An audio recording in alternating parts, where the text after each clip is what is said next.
He was in Breaking Bad. Who liked him in that? He was in Revolution. It was incredible. He was in Community.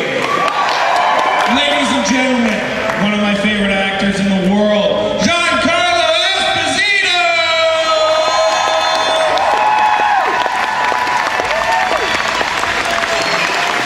Thank you, thank you, thank you. Wow, what's happening, Comic-Con? Awfully good to be here in Ottawa, I gotta say.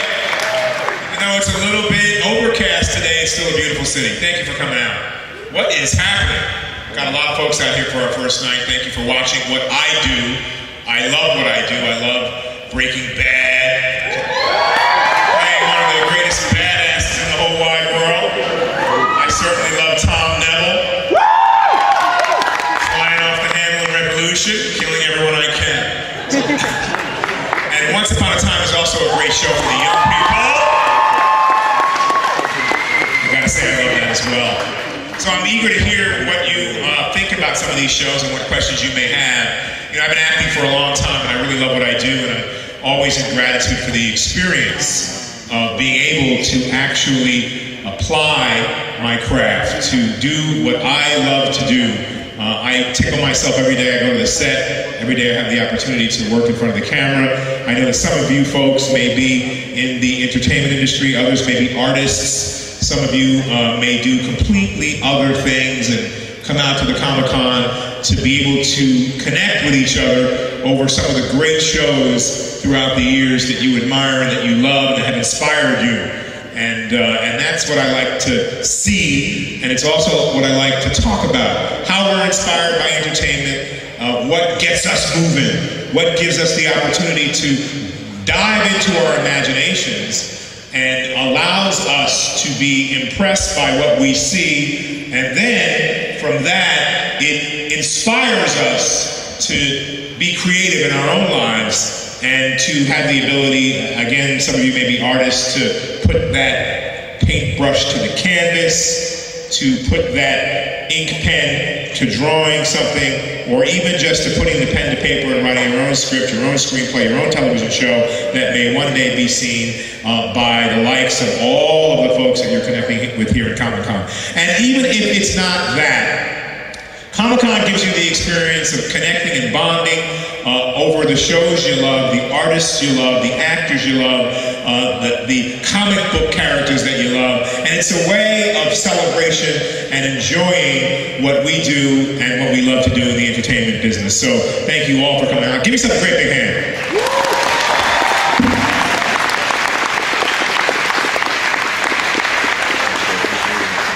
So I'm here to, not only tell you a little bit about myself, which I think I have. I've been acting for a long time and I really love it and I'm passionate about it, but I'm also here to allow a time where you can ask me questions about what I do or about the shows that I'm in. So why don't we get to that, and I can weave my little message in through that. So there's someone with a microphone here, and I think in the other aisle as well. So if you have some questions about what I'm doing, or anything at all, please feel free to jump out of your seats and get to the mic and ask.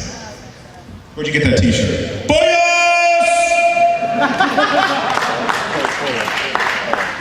You know, do you cook? Maybe you should cook for me. I'll cook you some chicken, and you cook me some new stuff. All right, we have to talk later, right?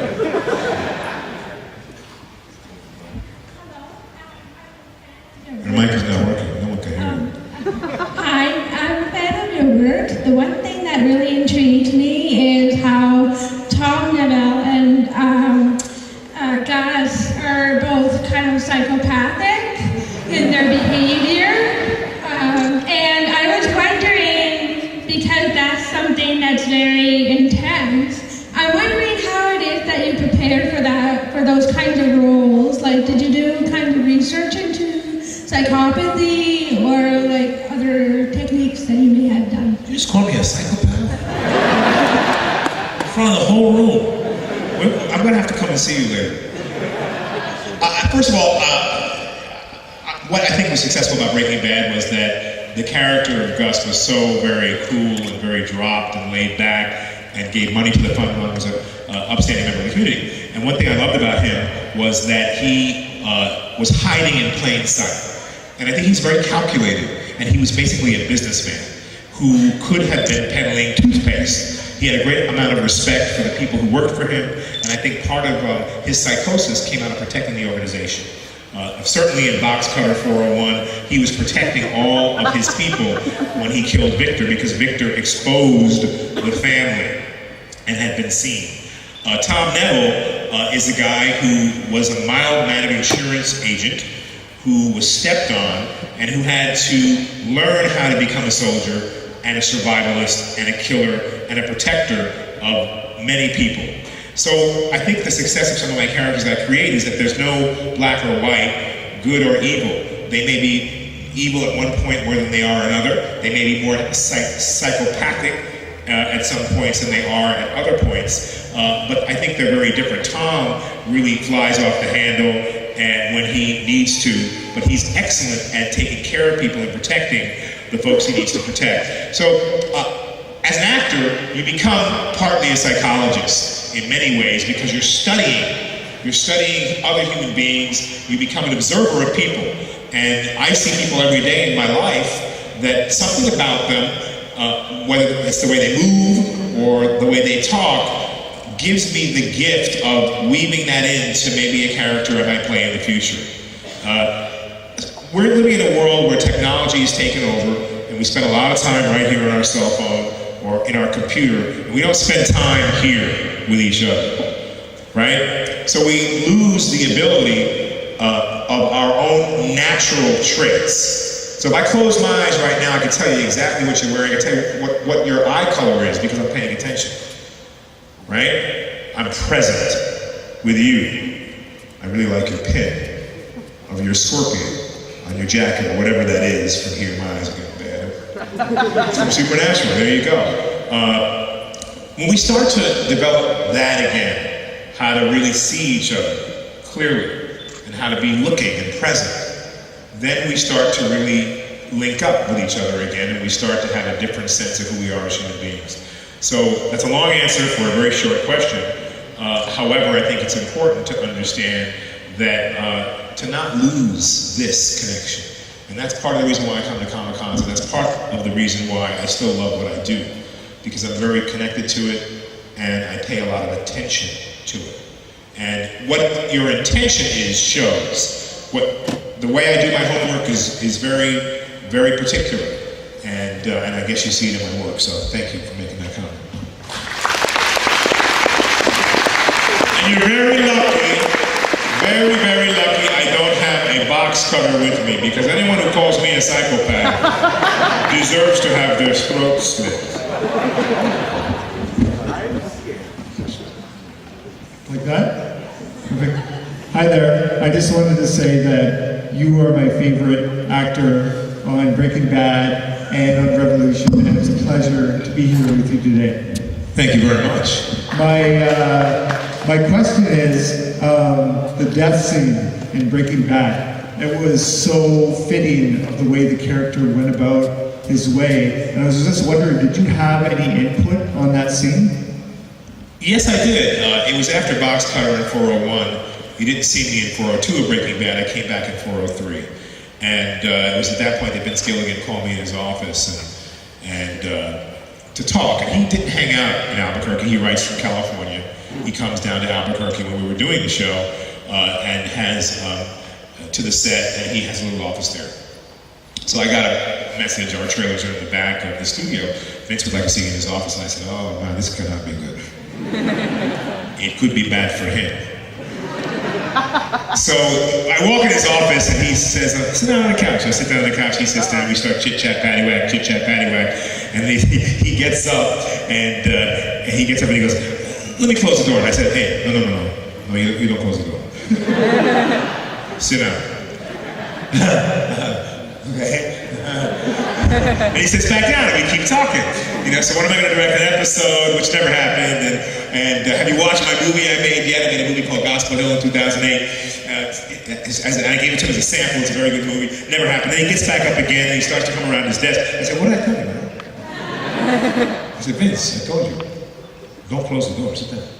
And he sits down and now he's getting really nervous, right? He's like, he didn't know what's going on. I took the character that he wrote and I helped create and I flipped it on him. So we talked a little longer and he's like really uncomfortable. So he starts to stand up a third time and I stood up violently fast off the couch. What did I tell you? And he really got really queasy. And I held it. I told you, don't close the door. And he looks at it, and I busted out laughing. he was relieved, and he came around and he closed the door, and we started talking. He said, "Look, we only thought you'd be around for a couple of episodes, and we're going to have you for the whole season this season, and I want to try to figure out a spectacular death. The town's too big for both of you, all that stuff." And we started to talk about the last episode. So I had quite a bit of input into it. The time moved. He asked me, "What would you be doing if we maybe had an explosion?" We talked all about how Gus might die. And obviously Gus walked into a hail of bullets. He was a protected man who could not be taken out by certain people that were related to the cartel. And so I said, he can't be shot. It's got to be something very, very, very poetically beautiful that will work. And I think it turned out to be an incredible death. Perfect. Thank you very much. Thank you.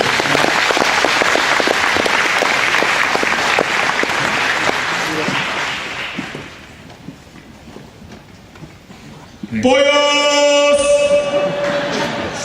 First things first, I want to say it sucks that NBC decided to cancel both shows that are involved on in Community and Revolution. Yeah, it's been a big day for me. It's been smiling. Yeah, someone did their research. I was on my phone on Facebook and some of my friends were like, oh crap, it got canceled today. Both shows, and they were two of my favorite shows because then you're one of my favorite actors. So. It just gives me an opportunity to create my next Maniac. And one thing is, my favorite scene in television ever is the Walter thinks he's going to die and you're putting on the death suit, like the kill suit in the meth lab. Sorry. What went through going through that scene? Like, was it like really that crazy during the day? Like, how did everybody? 401. Yeah. It was, it's a cable television show, so they do 13 episodes. Yeah. So we were coming back after a 4-month hiatus.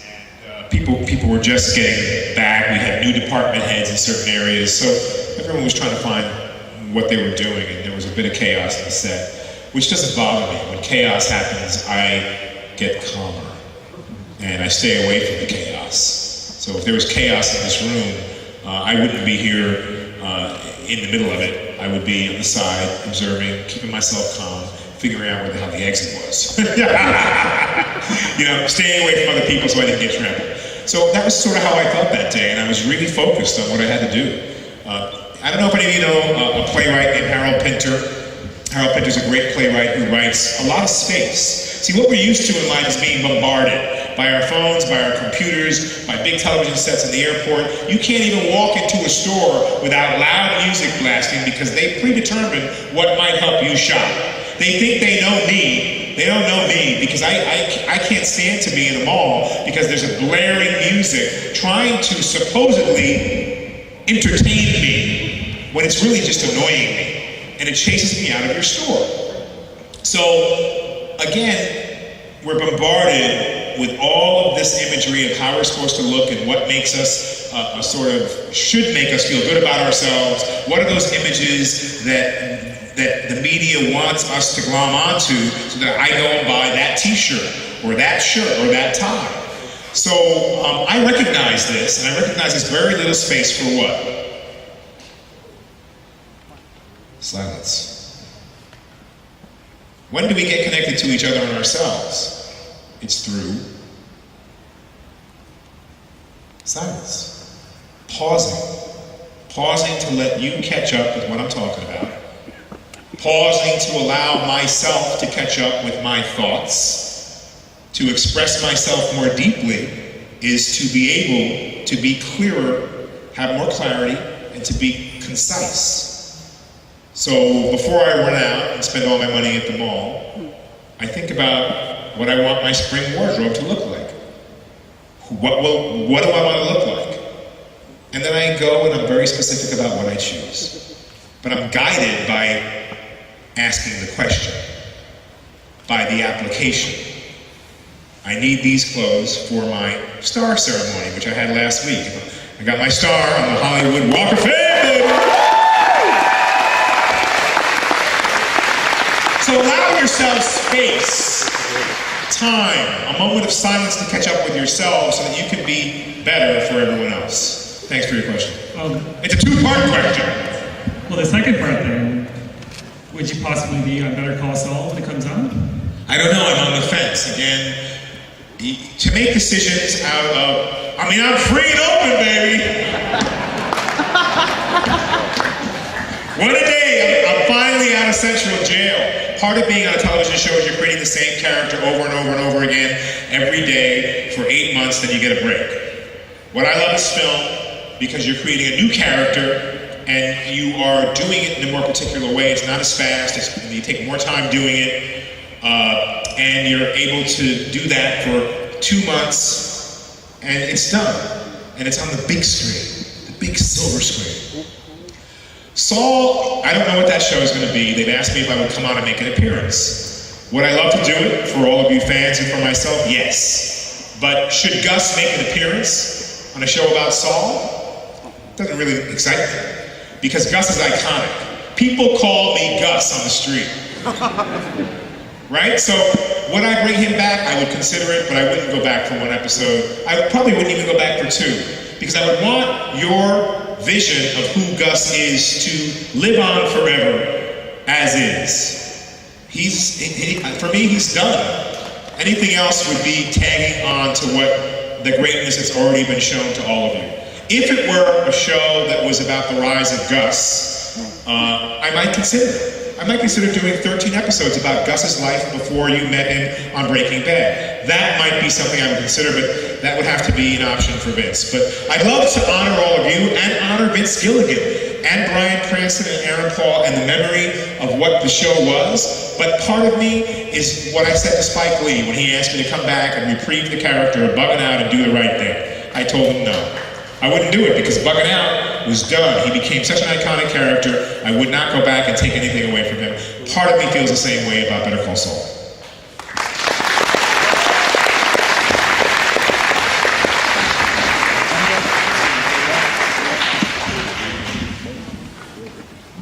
Hey. I had a question, but before I get to the question, I just wanted to know, or I just want to touch on, you said about connections and being present. You've, for me anyway, been present for a heck of a long time. I remember seeing you on Sesame Street to seeing you in, I don't know, Maximum Overdrive, Taps. Mickey, Big Bird's camp counselor! Yeah, so thank you for being present there. Throughout my life I've seen you on something or another. My question is not going to be about Breaking Bad or Revolution or anything like that. It's Harley Davidson and Marlboro Man. Yeah, man. Your character, Jimmy. I think it's a really good character, and how was it like doing that film? I love doing that film. I was a friend of Don Johnson's. I had done a number of episodes of Miami Vice, and then Don had called me to go down and do his music video when he made a music video as an actor. And when he called me, I said, "Hey, Don, you want me to come down tomorrow?" Which means someone dropped out. And I said, "I already know it was Hector Macho Camacho." I said, "But I love you and I'll do it for you." So I had known Don for a while. I didn't know Mickey Rourke, and they didn't like each other. So it was really a battle between them. One day there'd be one trailer on one side of the parking lot, and Mickey had an Airstream. Don had a little Winnebago. The next day, Don had a trailer twice the size of Mickey's. The next day, Mickey traded his in and got a trailer twice the size of Don's.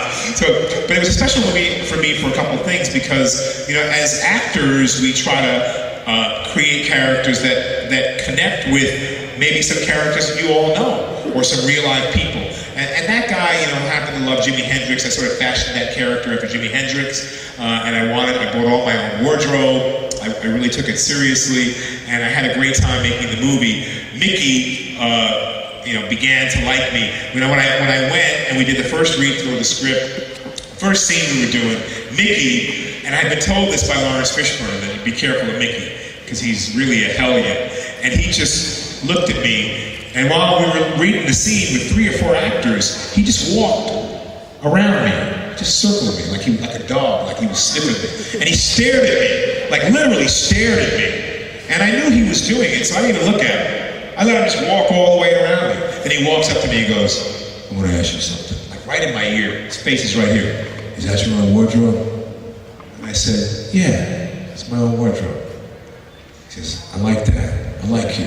And that was it. We became friends, right? That was it. Because I wasn't intimidated by him. He tried to intimidate me. I was like, and Mickey, Mickey was really in shape then, really strong guy. So that was a real special thing to get to know him. And then to return to LA, and he went into his boxing stage and hang out with him at Cole's gym while he boxed, But the other special part of that movie was Big John Studd. Big John Studd was a wrestler who was, Big John Studd was a huge dude who was a gentle giant, and he passed away about 5 years ago. And someone came to me at a Comic-Con a month ago and said, I met you years ago with Big John Studd. I used to work with him, and I don't know if you know how in gratitude and how grateful he was to you and how much he loved you. Big John Studd wasn't an actor, and he used to come to me every day in my trailer. And the guy could hardly fit through the door of my trailer. He was that big, huge dude. And he'd say, would you work with me on my lines? How do you remember lines? I don't know how to be an actor. And I would work with him every single day, and we bonded and became friends. And so it was a special movie as well that I got to know Big John Studd. Yeah, so here's to you, John!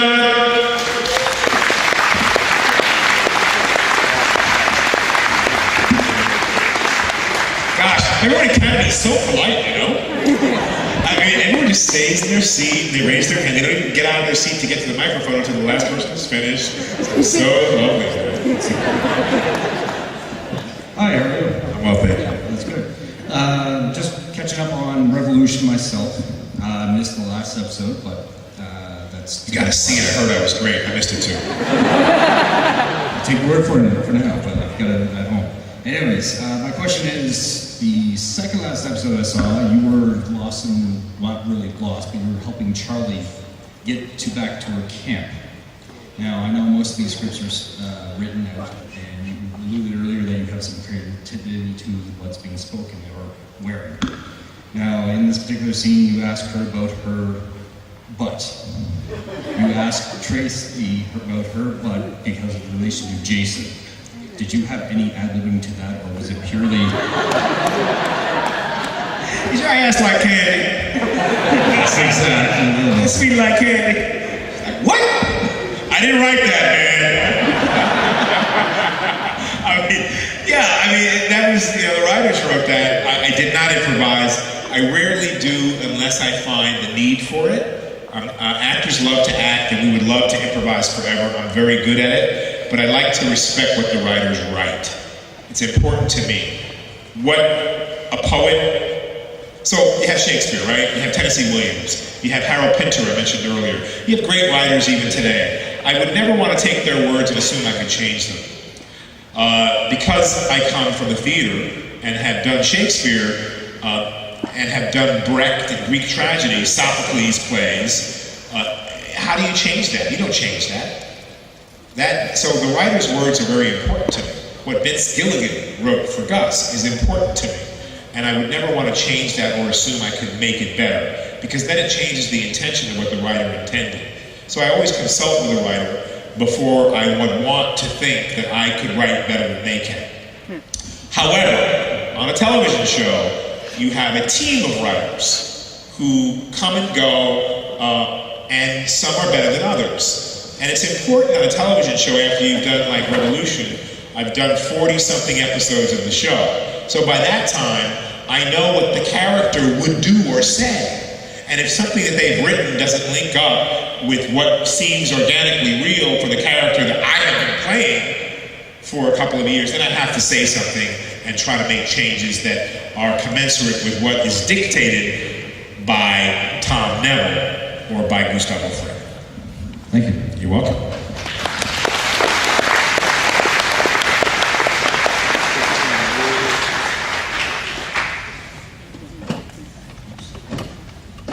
Hello? We're good? It's so polite. I love it, man.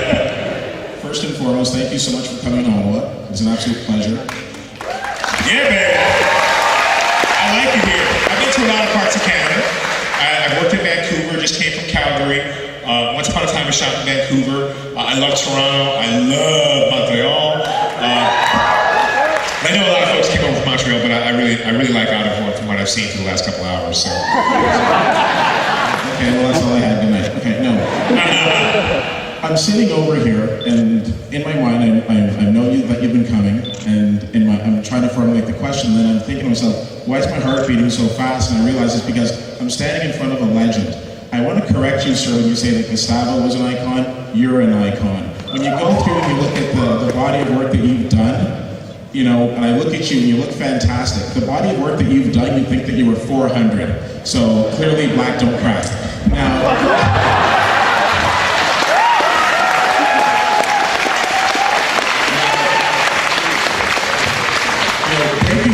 Breaking Bad is definitely going to go down as one of my favorite shows. And Vince Gilligan, Bryan Cranston, Aaron Paul, they get so much credit and so richly deserved, but I submit that Breaking Bad doesn't go down as one of the best shows if you don't bring to life Gustavo Fring, because that is probably one of the most phenomenal characters ever brought to the screen. So thank you for sharing your work with us. Thank you. Thank you very much. Thank you. I have two quick questions for you. The first question being, what would be your favorite Breaking Bad moment? My favorite moment has to be there. There are a couple, but my favorite has to be Box Cutter.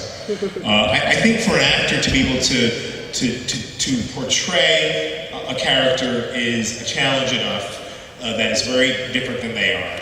To have to be able to use their voice, their body, their spirit, and the assignment they've given themselves. I give myself an assignment, and it clearly worked with Gustavo to be very relaxed and very dropped. Add a Chilean accent, add some Spanish. But Box Cutter is my favorite because it reminds me of how we really communicate. There are no words in the scene, and yet it's a terrifying scene. I remember on the day, Brian and Aaron were absolutely terrified because I walked into that studio and I didn't say anything to anybody. I didn't chit-chat about the weather, how I got there, nothing. And they didn't know what I was going to do. And that was very much as I wanted it. You know, I'm looking around, I changed my clothes, I walk right by them, you know, change my clothes, I'm looking for something. And then they're, what is he looking for? And I finally find my instrument, the tool that I'm going to use. They think I'm them.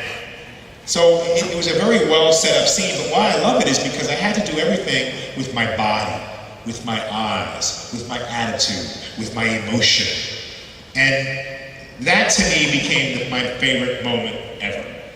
Because it's important for actors to realize that you don't just act with your face and with your words, even though those are also parts of your instrument. The most important part of all of us is our face, because this is where all of our emotion comes out of. But we also have the ability to use our body to serve what we're saying. And people, I just taught in New York, it's called Own the Room. It is a program that's run by a guy named Bill Hooptrep, who teaches public speaking all over the world in all different languages. He teaches Deepak Chopra, he teaches Bill Clinton, he teaches the Dalai Lama how to communicate and use their body and their voice to serve up what they're trying to say, their message. That's what I do as an actor, I'm a communicator. But to take away the voice and just leave the body and the physicality and the intention. So I believe in life, intention is everything. What you intend is very, very important because that allows you to connect with how to be a clear communicator. Gus's intention was very clear. Something was going to happen here and it was not going to be good. And you learned all that from just what his looks, his body, and what his inner intention was. So it's my favorite part. Thank you for sharing that with us.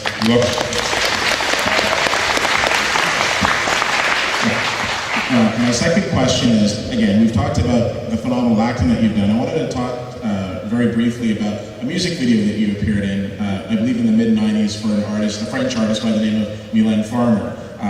The song was California. Now, I don't know if anybody here has seen the video. It's probably one of the most phenomenal videos I've seen, just because, you know, it tells the story of the haves and the have-nots, and you played a dual role in that. I wanted to know if you could share some of your experiences from that video, because I remember seeing it back then, and again, I don't speak French, but just seeing the visuals in the video just blew my mind. So I was just wondering if you could talk a bit about that. Well, I really like Mylène, and I met her on that video. Abel Ferrar called me. He did King of New York, and a number of very indie movies that are really fantastic. At the time, he was an absolute mess, really hooked on dope. And the second day of that shoot, he didn't even show up. And he wouldn't come out of his hotel room, you know. And he said, you go direct it. Hey, I can't make it, I can't make it. I'm like, Abel, this is your thing. So Mylène really liked me, and I liked her. Marla Hansen was working with Abel at the time, and she directed the second day of the video. But Mylène and I had a really great synchronicity. I love the storytelling in that video. It really is phenomenal. I had a really good time with her. I loved the song. The only difficulty was Abel, who was erratic. But you also feel that in the piece. It was a really interestingly shot, interestingly acted piece, and I really enjoyed doing it. Thank you. You're welcome. Good questions.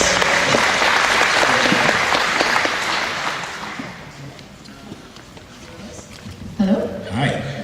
My question ties into the first question you got about Gus's death. I know you said you had input and it had to be big, beautifully poetic, but did you do it because Gus is so iconic, or because that's what he deserved? Well, I didn't write it, so that's a question that I would have to direct toward Vince. So let me call him.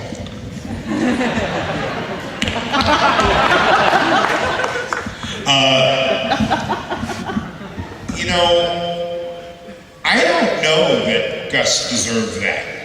I could comment on that. And sometimes I wonder, I've died on a lot of television shows, NYPD Blue, now Breaking Bad. So many shows I've died on. I wonder what would happen if the writer said to me, we want to kill you, and I said, no. What are they going to do to me, right? Well, we have to kill you. No, I'm not going to come in that day. Screw you. I'm not going to die. I wonder what they would do, right? Because they want you to die on camera. So if I just said to them, no, I'm done. You want to kill me? I'm not going to do it, so I'm going to leave. I wonder what they would do to me, right? I think that I love the explosive way in which Gus died. I can't answer the question for Vince. I think that he had to develop a spectacular death. Face Off, the two faces of Gus. Very, very poetic. I think in the scheme of things, all of Breaking Bad, and including the last season that I was not in, and the last episode, is a poetic, very, very Shakespearean tale. And I think for Gus to die that way is exactly the way he deserved to die. Because he was holding something that was eating away at him, and it was revenge. It really was. Salud is my second favorite episode and moments of the show, because that revenge is exacted on Danielario, and it's done so beautifully. I mean, Gus has thought it through and taken poisoned everyone, made himself throw up. He's figured it all out. What a mastermind. Really the pieces that make him special. So I think in the end, poetically, he wanted revenge, because this young man, Max, this is the good part of Gus, he put his time into giving this guy a college education, taking him off the streets of El Salvador, and allowing him to have his dream, to become a chemist. I will provide your dream, then you will go help me with my work. And he really cared about his people that worked for him. And that's what makes him a very different villain. So when, for no reason at all, for a slight misstep, that they both wanted to get in with the cartel, that they had the chicken that was so tasty, the great recipe, and the meth that was a great recipe, and that this fool, Hector Salamanca, because he thought something else was going on, which may have been or may not have been, kills this young man for nothing. This incensed Gus, and he held it for years, and in the end, that's what his undoing was. That he held that moment where he would be able to take revenge against Hector. So poetically that they died together is great as well. So it was the way as it should be, and a very good question.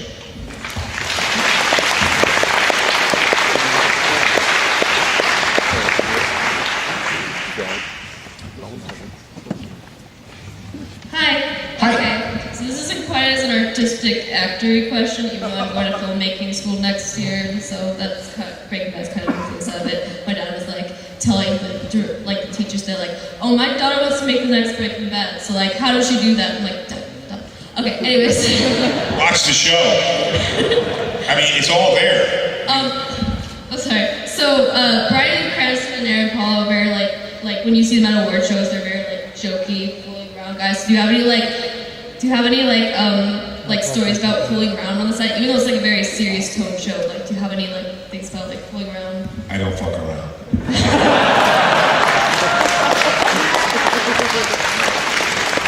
I'm not that guy, you know. I love Bryan. I just saw Bryan in New York, by the way, in a play called All the Way about LBJ. He is absolutely phenomenal. He is a master actor who immerses himself in a character as I do. I love Bryan. I love Aaron as well. If you go back in history and in time, you can see me with Aaron, Paul, and Ghost Whisperer, where we first worked together. They mess around a lot and have fun, and I have fun, but the character of Gus to me, so television, you walk in, you do 8 pages a day, right? You gotta know all your lines, it happens quickly. It's not like a movie where you do 2 pages a day. So I don't allow myself to be involved in chit-chat or any kind of meaningless conversations, because all that's on my mind is to be able to put the physical pieces together, the mental piece to remember my lines, and then allow space for the creative piece of Gus to take me over.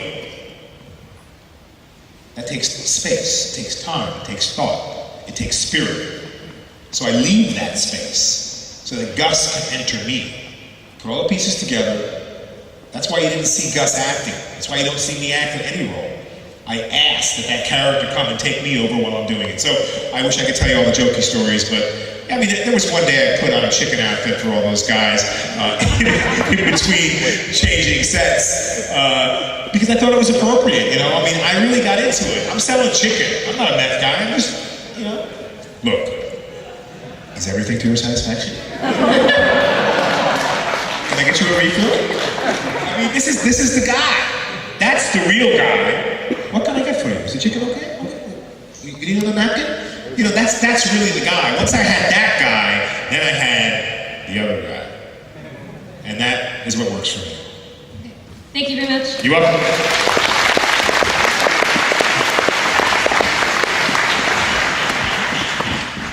What's up, my man? How you doing? I'm good. Okay, so my question is basically, you've been around for a long time. Is there any actors or directors that you just refuse to work with? I try to give everyone an equal opportunity, to hang themselves.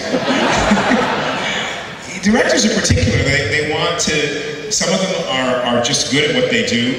There's a director from Montreal I really like. His name is Dalpet, and he directed The Hunger over there, and I worked with him, and I really, really loved him because he wasn't trying to be a director or try to impress me. I like people who are real.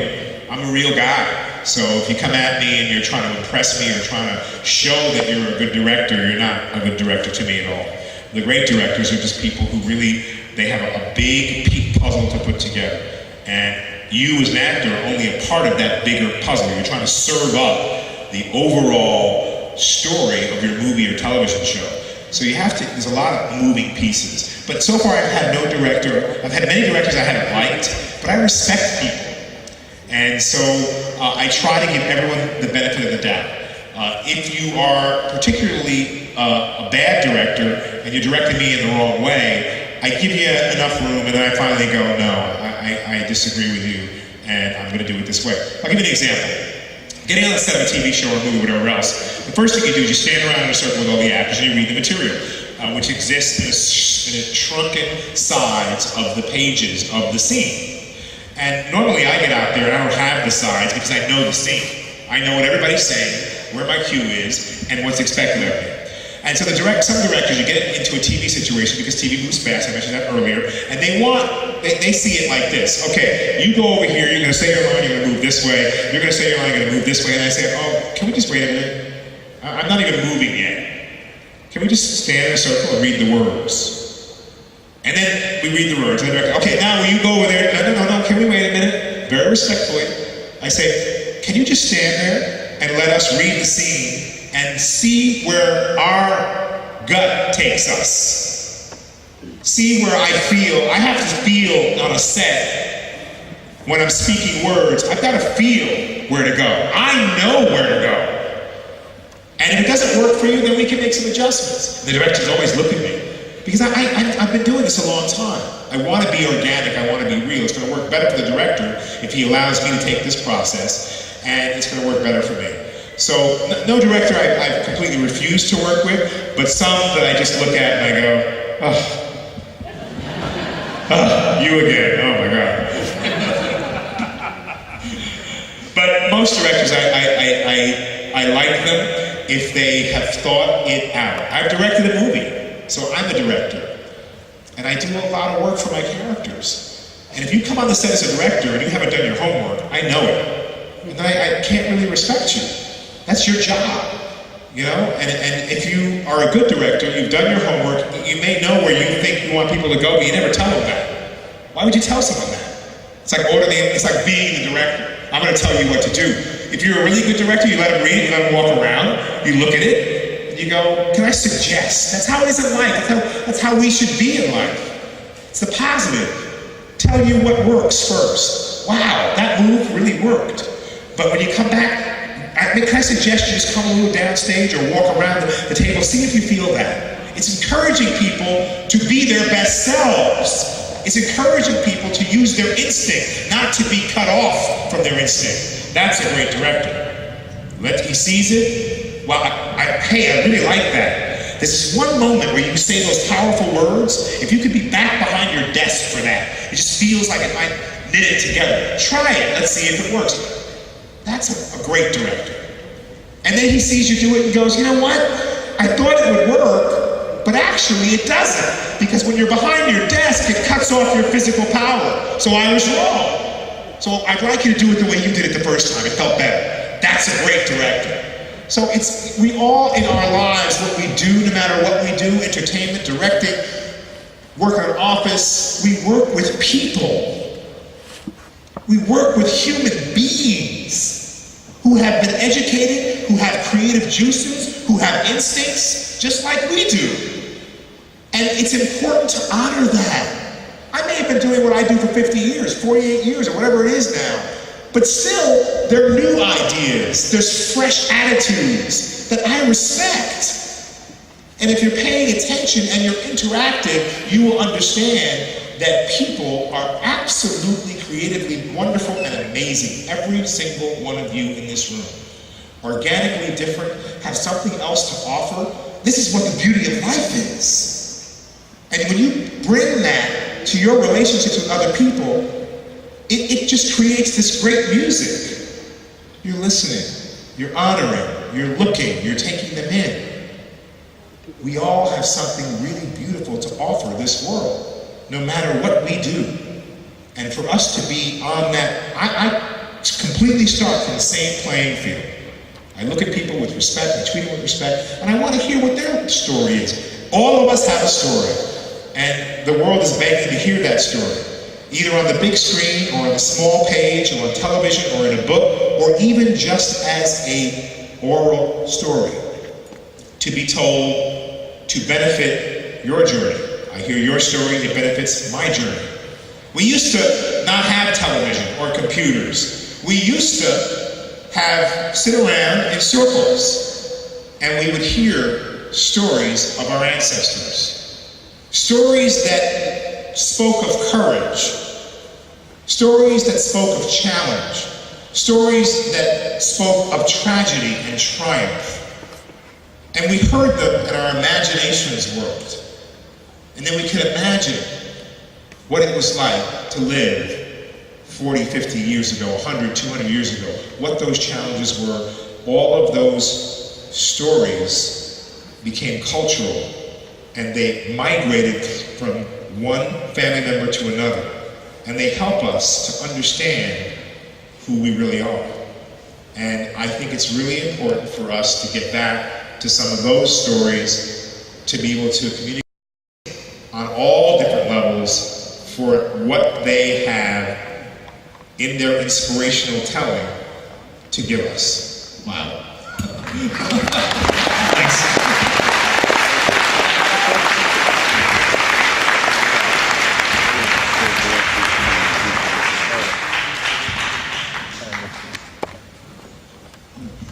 First of all, I'd just like to congratulate you on getting your star. Really well deserved. Thank you. My question is, what would be your dream world? Say it again. What would be your dream world?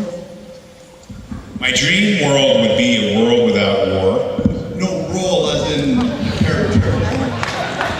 I want to be the president. See, Gus Fring could really want to run a very beautiful society. He would be partially communist. Everyone would have enough chicken. My dream role would be to continue to play characters like Alexander Pushkin, who was half black, half white Russian, great poet, wrote beautiful, beautiful poetry and songs. My dream roles are the ones that sort of educate, articulate, uplift humanity. And yet I love to play. So I want to play a superhero one day. I love to be in one of those films. I've loved Revolution because it's been very revolutionary for my career in regards to me playing that kind of action hero who rides horses and kills people on a dime and saves people on a dime. So I love historical characters because they allow you, the template's already drawn, because a human lived that person and that person became larger than life. And you have the ability to try to mimic and yet bring my expertise to creating a nuance of that human being who's not living in their body anymore.